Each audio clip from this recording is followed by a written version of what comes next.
This is WEFT Champaign, 90.1 FM, community radio for East Central Illinois, streaming live at www.weft.org.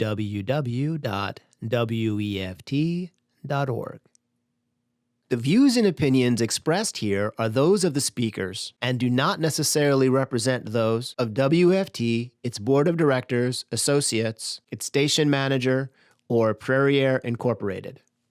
The following program is pre-recorded and consists of two parts.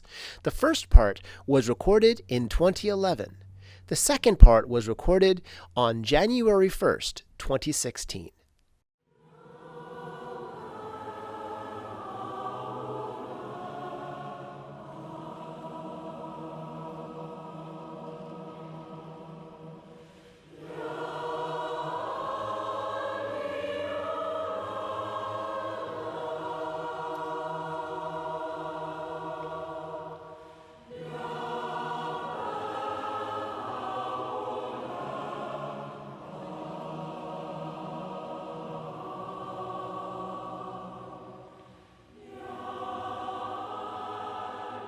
Welcome to Weekend Heartbeat.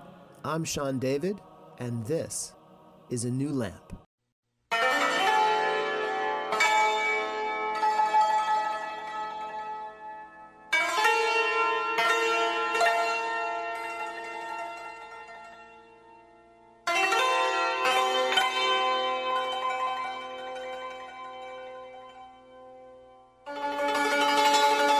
New lamp for old.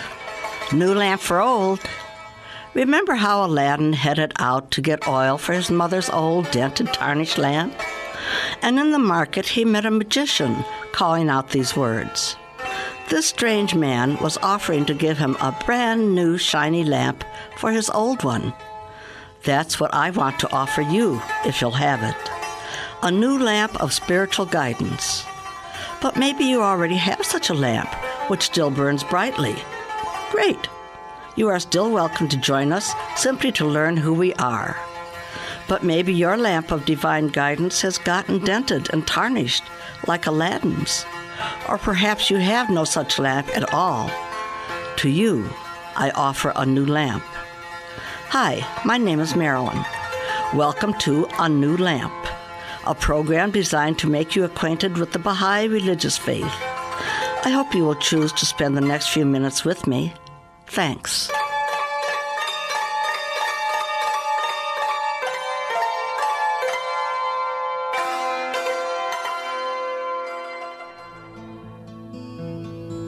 Whither can a lover go but to the land of his beloved? And what seeker findeth rest away from his heart's desire? To the true lover, reunion is life. To the true lover, separation is death. His breast is void of patience, and his heart hath no peace. His breast is void of patience, and his heart hath no peace. Our myriad lives he would forsake to hasten. Our myriad lives he would forsake to hasten to the abode of his beloved.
At the time and place Baha'u'llah lived, his laws regarding marriage and divorce were quite radical. At that time, wealthy men had harems and children by the dozens. Women's rights were negligible, and a man could easily divorce her.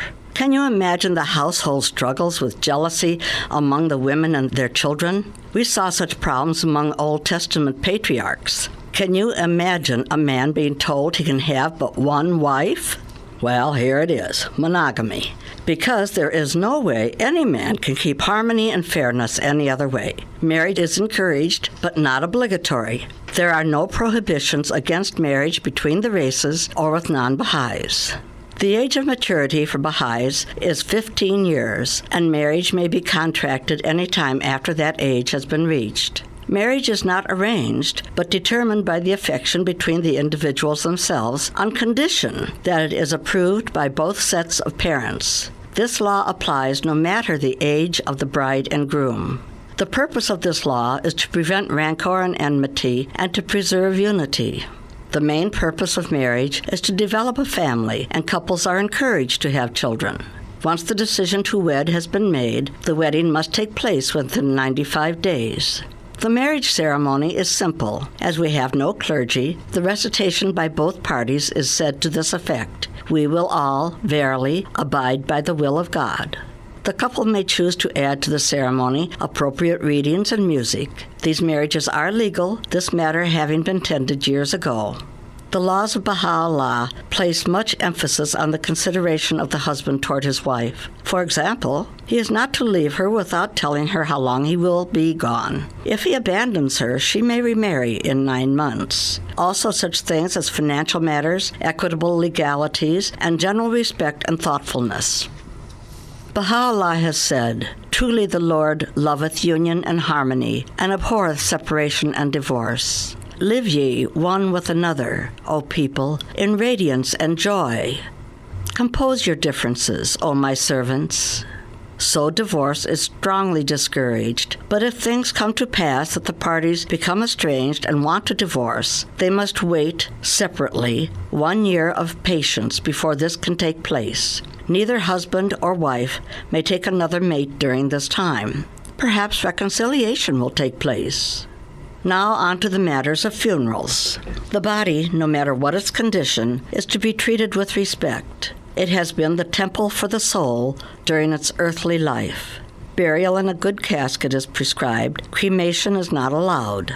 The body is not to be embalmed, but washed and shrouded in silk or fine cotton. A burial ring is placed on the finger, which says in effect, "I came forth from God, and unto him I return." Burial should take place within 24 hours if possible, and the body entombed within 1 hour's travel time from the place of death. The prayer for the dead is said just prior to interment. Death is not to be feared. As our life in the womb prepared us for life on this earth, so has our sojourn here prepared us for a beautiful unknown, the all-glorious Appa Kingdom. For my journey.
O Son of the Supreme, I have made death a messenger of joy to thee. Wherefore dost thou grieve? I made the light to shed on thee its splendor. Why dost thou veil thyself therefrom? Baha'u'llah.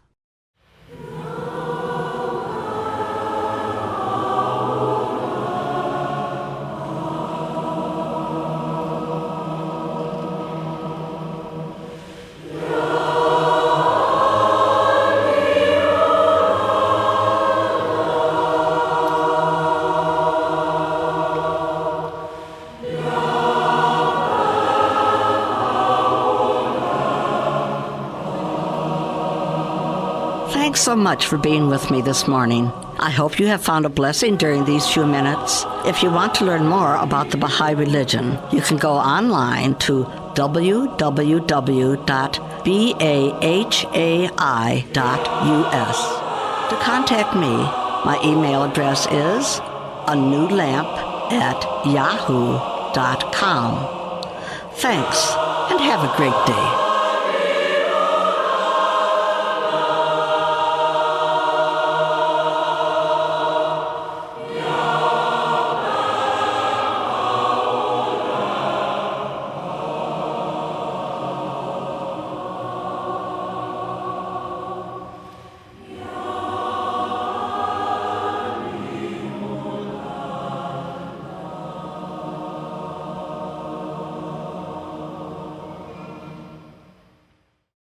Please consider supporting the programming you love.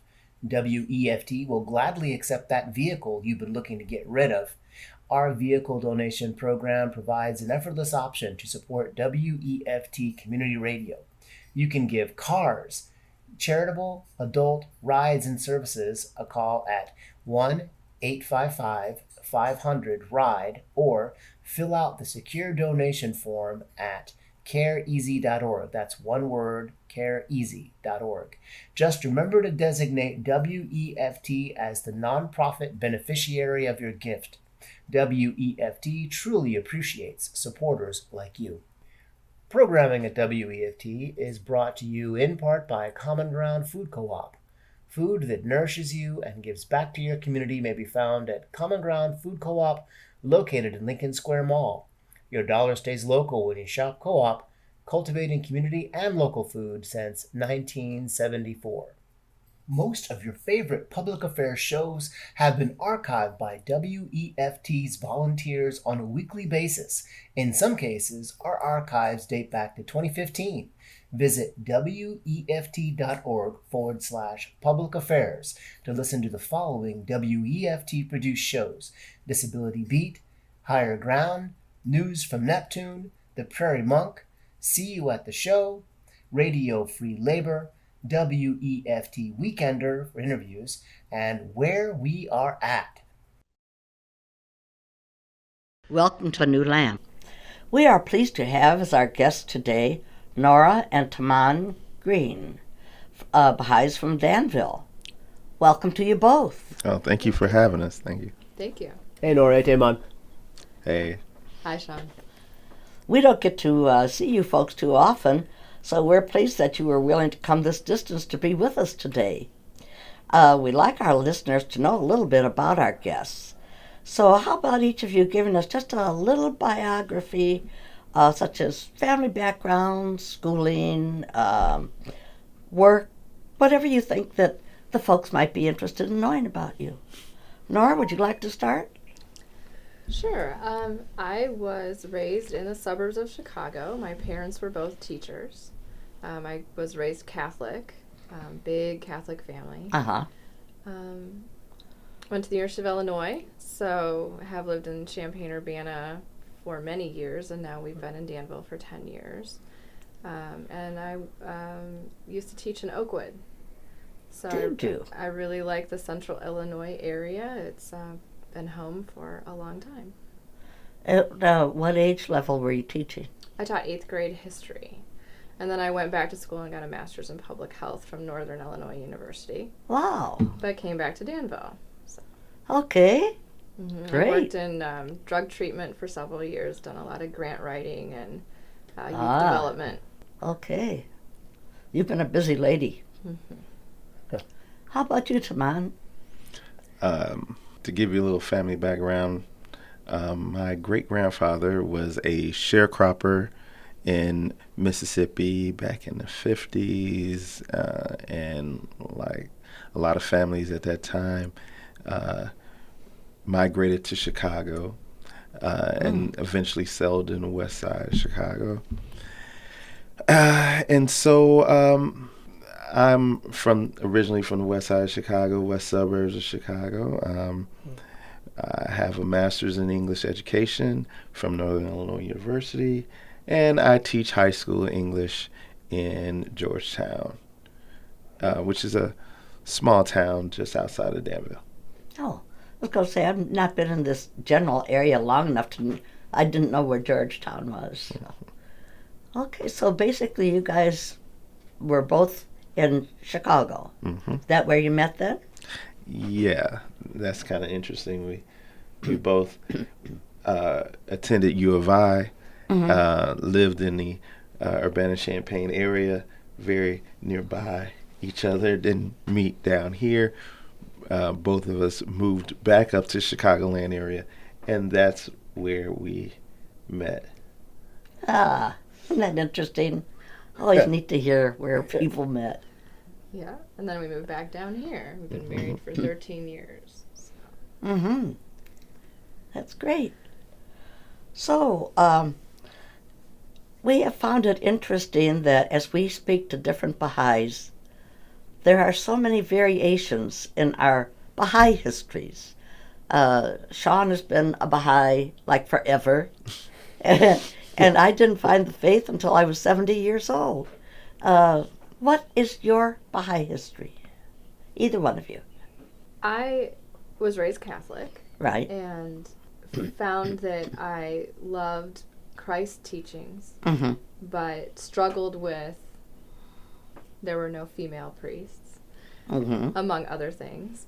And then I actually was an atheist for several years.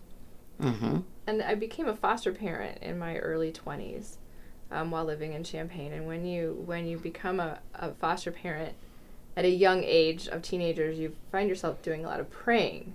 And so I was praying to hopefully God. And at that point I realized that I needed to find a faith that I felt comfortable raising a child in. That's what began my search.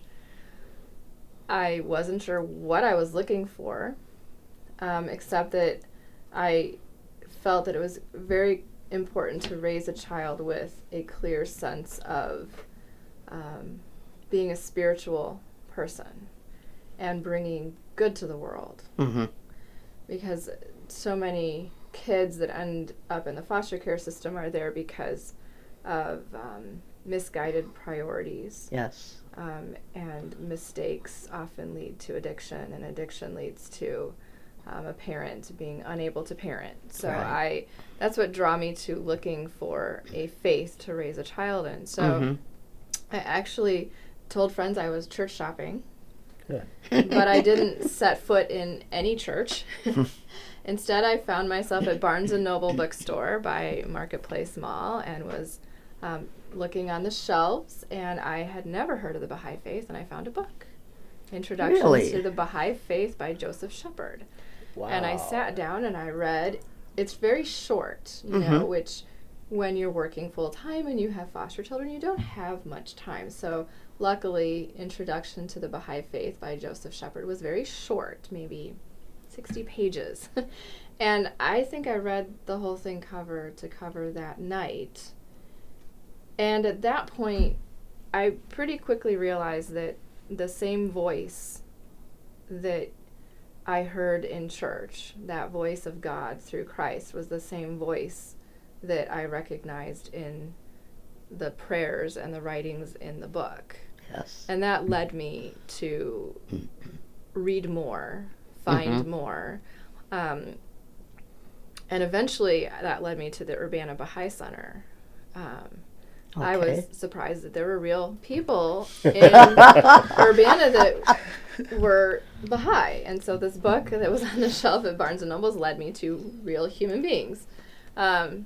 And so that was my journey, and it still took several years after that. I was reluctant to be a member of something, having been an atheist for several years. But I eventually realized that progress, to have true progress, and God's intention is for human beings to progress. We have to be united in our vision of what that progress is to be. And so I did reach the point after some divine intervention that I became a Baha'i. So, and that's been 14, 15 years ago now. That's wonderful. You know, I suspicion that a lot of people, whatever their faith, it's like they get into the teen years, the early 20s, and tend to start questioning their faith. But when these children come along, it's all of a sudden, how do we want to raise these children? These children are important. And I think a lot of people start taking a second look at what they believe at that point. Right. Come on. Well, my family's Baptist, and when I got to college, I started to have an ongoing investigation of just philosophy and religion. I just wanted to know. I think maybe I had the idea that when I had a child that I wanted to be a father who was knowledgeable and could pass on that knowledge to my kids. That, when they had questions, they could come to me and I would have some answers. So,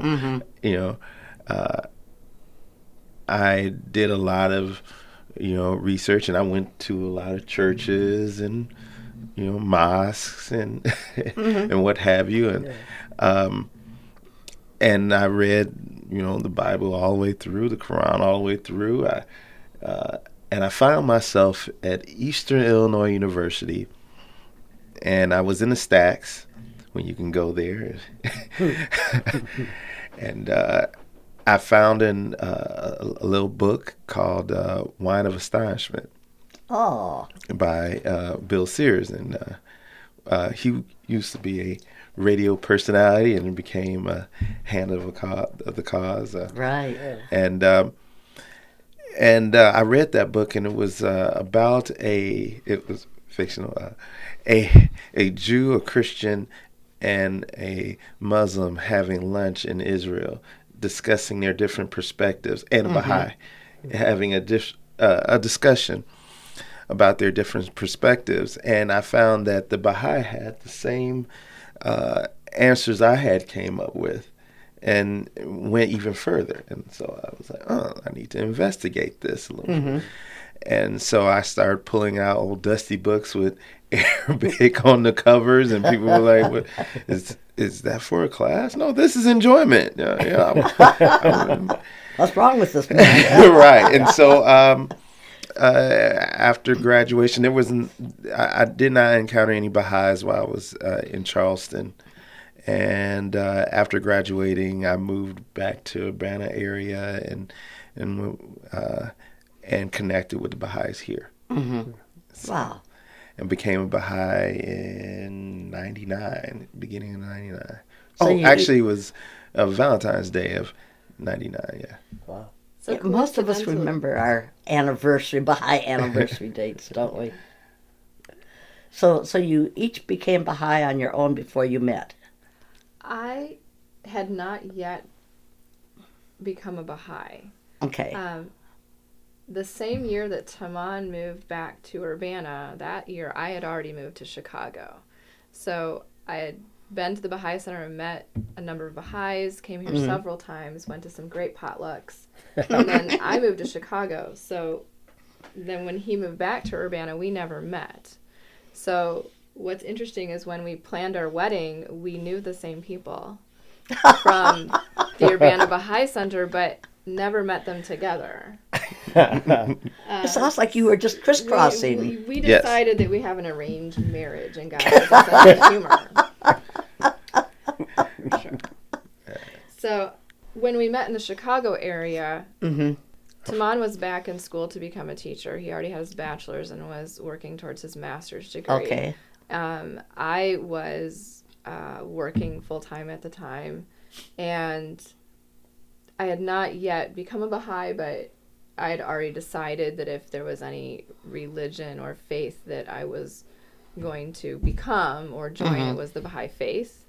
I just hadn't made that final commitment. So Yeah. when I met Taman, he said, "Oh, by the way, I'm a Baha'i. Do you know what that is?"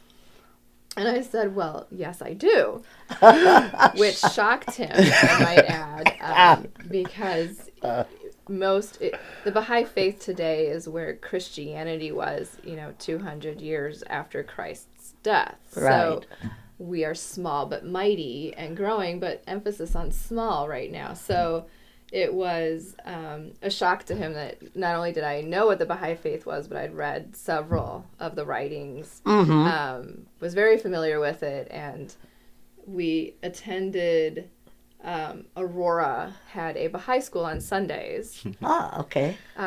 in the home of a couple that was an American, Persian. he was an American engineer and worked in telecommunications, and she was from Iran originally and had emigrated here with her family. So they hosted Baha'i school and really great dinners with Persian food.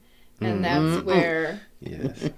I think it was maybe a month after we got married where I signed the declaration and officially was a member of the Baha'i faith. Wow, that's great. So the process of becoming a Baha'i is an interesting one if you're not a Baha'i, which I wasn't a Baha'i. So I was really kind of, well, how do I do this? And I'm at Baha'i school, and it was a Sunday. I said, "Carl, I want to become a Baha'i today." Well, he said, "Oh," and he disappeared. You were expected to be baptized or something? I don't know what I was expecting, but I didn't expect him to disappear. So he had gone upstairs, and he'd gotten their small cards. They looked like a business card. And he brought them downstairs, and he handed me the card, and he said, "By the way, this is a Bill Sears card." So he had met Bill Sears, who in the Baha'i faith would be very similar to perhaps I think in Catholic terms. So Yeah, you'll that's have right. to help me out here, but A saint. it would be the equivalent of perhaps something similar A bishop to or a something? bishop. Yeah. Right, or a cardinal.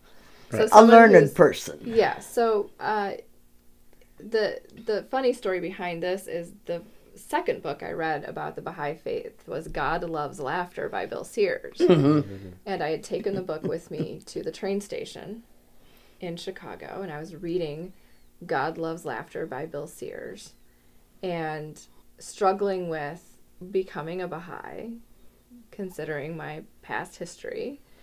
And a young man sat down next to me, and he said, "Excuse me, what are you reading?" And I said, "God Loves Laughter by Bill Sears." And he showed me his book, which was Wine of Astonishment. by Bill no! And I just started laughing because, Chicago's 11 million some odd people. Yes, And I had just had the thought, I really believe that I'm hearing the voice of God, that this is that same voice that I heard in church. Yes. And that the message is what the world needs for today. But I'm just not sure. I mean, You want clarity? you question it. In our culture, you question everything and re-question it, and so so I could not help but do a lot of laughing that God had put me on a bench with a young man who was reading Wine of Astonishment by Bill Sears, which was the first book Yes. that Taman had read. And Taman had given me that book to read along with a friend of ours. They both sort of jointly gave me the book to read. So that's my funny story. So at That Baha'i is school, funny. at Baha'i school, he brought me the card to sign, and he didn't know the story. And he handed me this little card to sign. He said, "Oh, by the way, I met Bill Sears in person, and he gave me these cards, and this is the first one I'm giving to someone to sign." And so that was my confirmation from the Holy Spirit that this was indeed a faith from heaven. And I had no more qualms about signing anything. I haven't had any since, I might add. So. Oh, isn't that is a neat story? Both of you were drawn in by Bill Sears, and then, yeah, that whole thing, that, like, say, that confirmation. In our arranged marriage. Yeah. Not literally, mind you, but you know, right. Spiritually, it seems Spiritually to have been arranged. spiritually prearranged, yeah. Oh, that is just really neat. I just love to hear these stories that people tell us about how they became Baha'is. So, you folks are a mixed couple. Has that ever been a problem for you, or have you been accepted pretty well in that? No, it's not been a problem. Well, except that my parents didn't want us to get married. Well, It was a slight problem.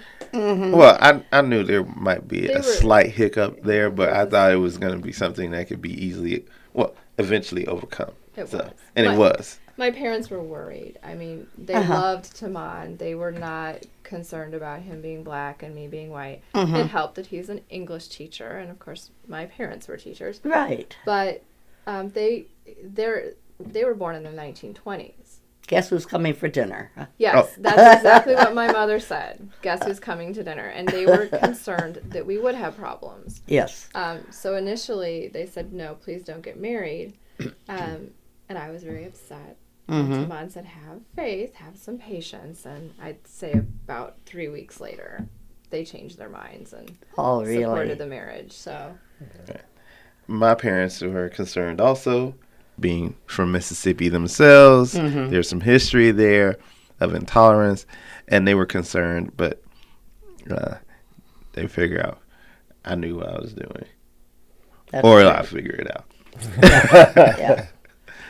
I know as a parent that would be my concern is what kind of trouble are you walking into? What kind of problems are your children going to face? But apparently, once you got past that parental hurdle, it was okay. Right. We really haven't had any issues. I think maybe a look here and there, maybe, but no real issues. I think Danville was the perfect place for us to settle down in because, I mean, it's amazing how many mixed children, mixed couples are in Danville. Danville has been integrated for quite some time now. So it's not unusual. It's becoming much more acceptable. Right. That's great. You would think since it's 2016 now. Yeah. Oh, okay. So you folks have done a lot of working with young people and children, right? Both as teachers and in your private lives. You want to talk to us a little bit about this and how your Baha'i faith has inspired and impacted this type of work? When we were in Aurora, we had been through the core activities such as all the Ruhi books at the time and worked with the junior youth, and we kind of referred to our time there as Baha'i Boot Camp. Okay. Finally, because I mean we were really immersed and it was great. You know, I mean, we were the teachers on Sunday. We were the junior youth coordinators there, and then we also did Heartland Summer School teachers. We were Heartland Summer School teachers, so we had a lot of experience working with kids, you know, early on. And I mean, in teaching, you learn whatever concept even more in depthly. So Sure. it was a great way to learn too. I started working with kids right after college. I had a good friend of mine in high school. We were freshmen, and she actually ran away from home due to being abused and was murdered the next day. Oh my gosh. So it had a huge impact on, you know, all of us because we'd gone through grade school together. and she was brilliant. She was brilliant. In fact, at the time she ran away, she was a straight A student. She'd packed all her homework to do. In spite of her bad family background. Instead of, her mom was a single parent, and I think just frustrated by a lot of stress that was going on. When I graduated from college, my first husband and I, who has since passed away from cancer, we decided to become foster parents. And a lot of that motivation was realizing that my friend at the time needed somewhere safe to go, and there wasn't a place she could go. So we were very young. We'd just gotten married, and we were given a teenage foster son.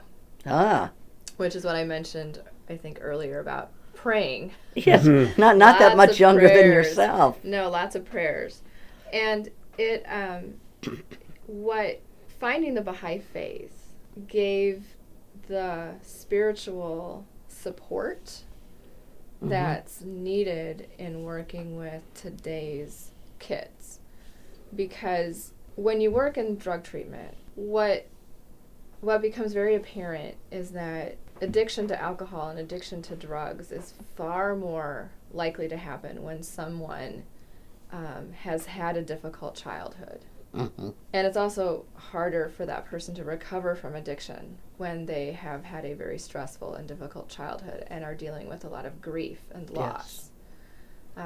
And so what the Baha'i faith helped me to do was Baha'u'llah's message that alcohol is just a chemical, but us human beings were not designed to handle it safely.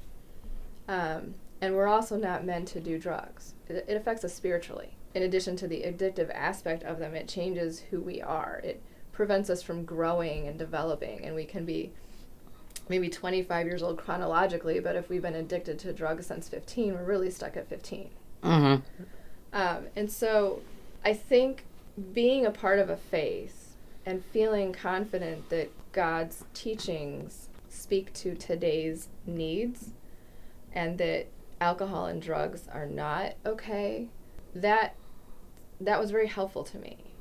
Because when you're trying to help a child navigate becoming an adult in today's culture, if it's gray, well, you can drink, but just don't let it become a problem. Well, maybe, some drugs shouldn't be illegal, for example. Some drugs aren't that bad, so just be careful. Right. And with the... We are biological beings. Yes. I mean, that's our reality. We're biological beings. And that's a risky proposition. And we've been a cultural experiment. And the cultural experiment has resulted in thousands upon thousands of children coming into the foster care system. And the grief and the loss that they face from losing their family, it's not fixable. And it never goes away. And so finding the Baha'i faith, it solidified for me that it's okay to have a message for children that says you can be a part of the world. You can have friends and be friendly, and you can achieve your goals, but it's also 100% okay not to participate and do the things that are currently common in our culture, very counterproductive to your own personal growth and development. And ultimately are very risky for your entire life. And others. Right. And like I said, it creates this gray when we have states that are legalizing some of these things, and adults are doing them so openly. Yes, how are children to get examples? And I know there's a situation that was in my family that turned out tragically with alcohol and drugs, and yes, it's one of these things we really can't compromise with, to say to somebody, oh, you maybe just take an occasional drink. Well, maybe you happen to be the person whose body literally cannot handle the first drink, let alone the second or third drink. And I grew up in an Irish Catholic family, and and so it was helpful finding spiritual teachings that helped solidify my own personal detachment from our current alcohol and drug culture, but then also in working with youth. Yes. You know, there are a lot of kids who they're not comfortable with it. They really don't necessarily want to do it, but when everybody's doing it, it seems like the thing to do. And so when you're, as an adult, when you can say, I'm a fun person to be around, I have a good time, we have a good life, we do interesting things, but we're also adults who don't drink or use drugs, that's huge for kids. Absolutely. Because we're predictable. We are, you know, Tamana and I, you know, in working with kids we've worked with, when even with our own son, and we're very predictable because we're always the same people. Right. When you add in drugs or alcohol, then a child gets very inconsistent parenting and inconsistent messages, and one day things are, you can go ahead and do it, it's permitted, and the next day it's not permitted, and maybe the parent doesn't even necessarily remember what they allowed their child to do the day before. So consistent parents, available and reliable, because even parents that are addicted to alcohol and drugs love their kids, but the chemical makes good parenting an impossibility. Right. And so knowing that there's some youth that we've worked with who won't have to fight that battle is a blessing. Yes. And they in turn are going to, you know, be examples in their neighborhoods and in Right. their families that, hey, I can have a great life and do wonderful, awesome things and have friends and have a good time, but I don't have to partake necessarily. And I think getting through the peer pressure time, Right. and knowing that they've got the support of parents who are able to help them through that time. Right. It was life-changing. I think finding the Baha'i faith was life-changing in so many ways. But it's also enabled us to really help some kids who were at a crossroads and at a turning point in their life. And they could have gone down a path of addiction or dealing. And instead, they've gone down a path of not using, not drinking, not being addicted, and have jobs and are going to college. And so that's the blessing of faith and spirituality, is it's transformative. It's personally transformative, and then it also transforms neighborhoods, families, ultimately the world. Yes. One person at a time. And my goodness, that must have been so satisfying for you to see these young people growing up to be stable and emotionally, mentally healthy. That's wonderful. And they're going to be good parents. Yes. That's the neat part of it, is seeing that cycle's broken. I guess that'd be a good way to put it, just because it is cyclic. You certainly go through one generation after another unless there's something specific to cut that off. Right. Did you have something, John? Well, just that it kind of resonates with me. You know, in the Army, it seemed like everybody drank, and it just was like the thing that you did that you didn't even think about. And so being someone in the Army who didn't drink, I kind of, you know, that reaction of not just, well, why don't you want to drink, but it's just, you can not drink, that's a thing. It was very surprising for a lot of people to even have that presented to them as an option. So when I think about, you know, the kids I grew up with too, with parents, when sort of the similar situations that you just described, that just resonates with me. It's like just presenting it as an option can make such a huge difference. Yes. And more, it just seems like our whole society anymore, drink is always a part of everything. And it's, you know, distressing, whether it's watching a food program on TV or just, you know, there's always something that's being taken in that is not healthy. The music, you know, the whole, all society. Yeah. So Are you working with any particular youth groups at this time? We're not. We have a 2-year-old son. That's a youth group He's right our there. youth group. Yes, yes. We used to have we had a 4-H. 4-H club for a while, so we've taken a break, and when he's a little bit older, I'm sure we will be back doing more things with kids. Sure. Can you tell us a little bit about what the 4-H group was like? I was in 4-H when I was a kid, even though I grew up in a Chicago suburb. You can do quite a lot with 4-H, absent farm. I was too for a little time. And so we, when we first moved to Danville, we noticed that there were quite a few kids in the neighborhood that were very bored, particularly some boys who had, were launching rocks from one side of the street to the other because they apparently could not think of anything else to do. The heights of boredom. Yes. So I said to Taman, I said, we have to do something. And that desire to do something for the bored kids on the block resulted in a 4-H club. The kids, we met maybe a couple times a month. And what was really neat was watching the kids learn to set goals and to reach those goals. Some of them were siblings. So if you can imagine 12 kids at a table and they're siblings and they're supposed to plan a winter party together. As most people have siblings or cousins, the idea of kids being able to effectively plan anything without hurting each other can be a stretch. And so one of the key aspects of the Baha'i faith is the process of consultation, and that it's imperative for us people to learn how to consult with each other and not insult each other. That's a good way to put it. And so 4-H actually teaches kids how to do the process of consultation. And reach decisions and follow through on those decisions.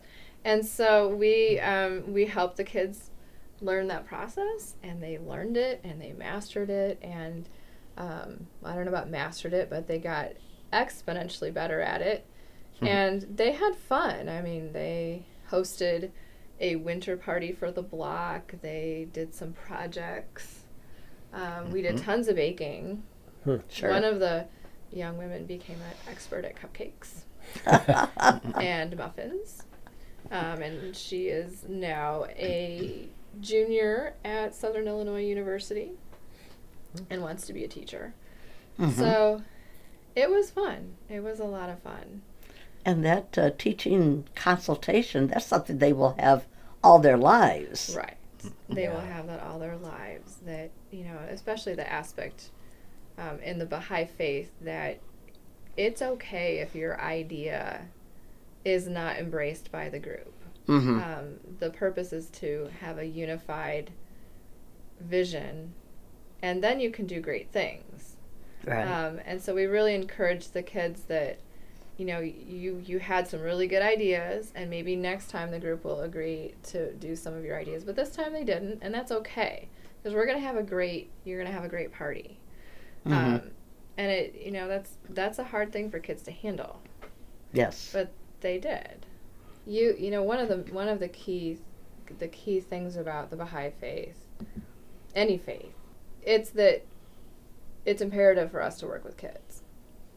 They're the future. That's right. So it's easy today to find something on television to watch or go, be addicted to something, even if it's just Facebook or movies or what have you. But I think if more people looked around their own neighborhoods and said, hey, I can do something for my neighborhood. I can start a youth group through any type of youth program. There's tons of them out there, 4-H, Boy Scouts, Girl Scouts. Even going to the Boys and Girls Club and volunteering here. Volunteering in the Boys and Girls Club. You can change the direction of some kids in your own neighborhood are bored and sure.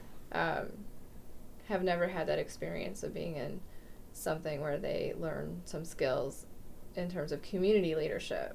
Mm-hmm. And that's critical today. All communities are struggling with the fact that it's not easy for kids to find jobs. That's right. And so it used to be if you were 15, 16, you'd find a job. And suddenly you had plenty to do. Mm-hmm. Kids today, they don't have that benefit that we had. And so if we aren't giving them direction, if we, the community, are not giving them direction and giving them meaningful things to do, then they find direction in things that are not helpful to them or the neighborhood. Sure. I remember one of the young men started his own landscaping company through 4-H. That was one of his projects. Oh, really? He had his own cars and everything. It was great. That goes back to what Nora is saying. They don't have the opportunity maybe to be employed by an employer at 15 or 16, but if you teach them how to be self-sufficient, be leaders in their own right, they can do things like that. Right.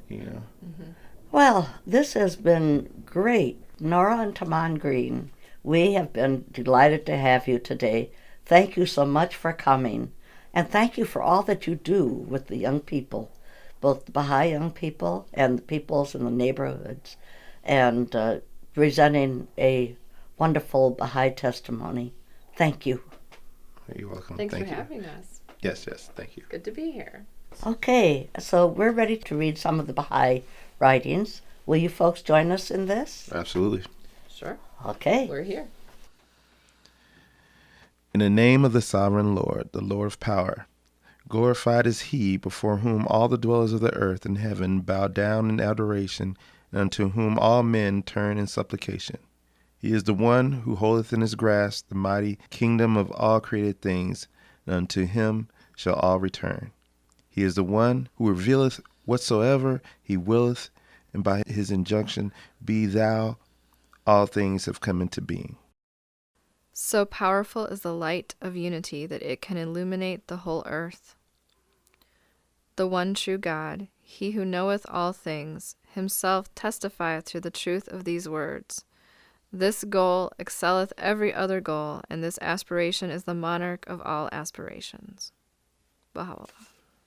The heavenly books, the Bible, the Quran, and the other holy writings have been given by God as guides into the path of divine virtue, love, justice, and peace.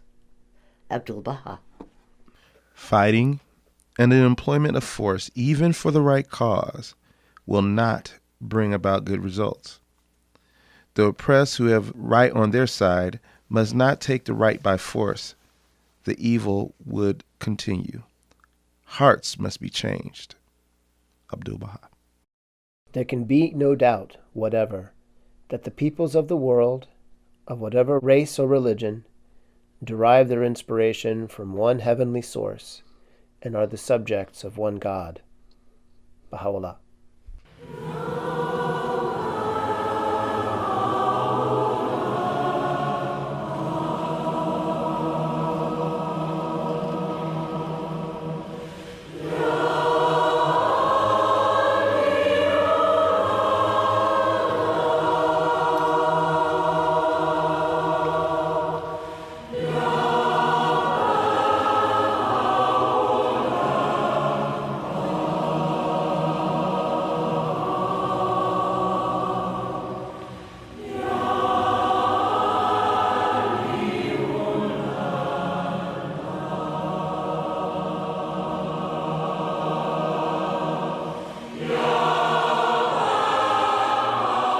To find out more about Baha'i events taking place in Champaign-Urbana, or if you'd like to listen to previous NewLamp programs, you can go online to www.cu-bahai.org.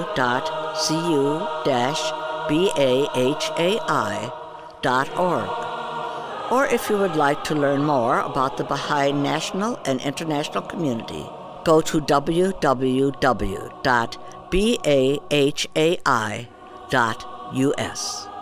Thank you again for joining us today. I hope you'll join us again next month. Goodbye. Thanks for listening to this week's Weekend Heartbeat on WEFT Champaign 90.1 FM, Community Radio, Champaign-Urbana, Illinois, streaming live at www.weft.org.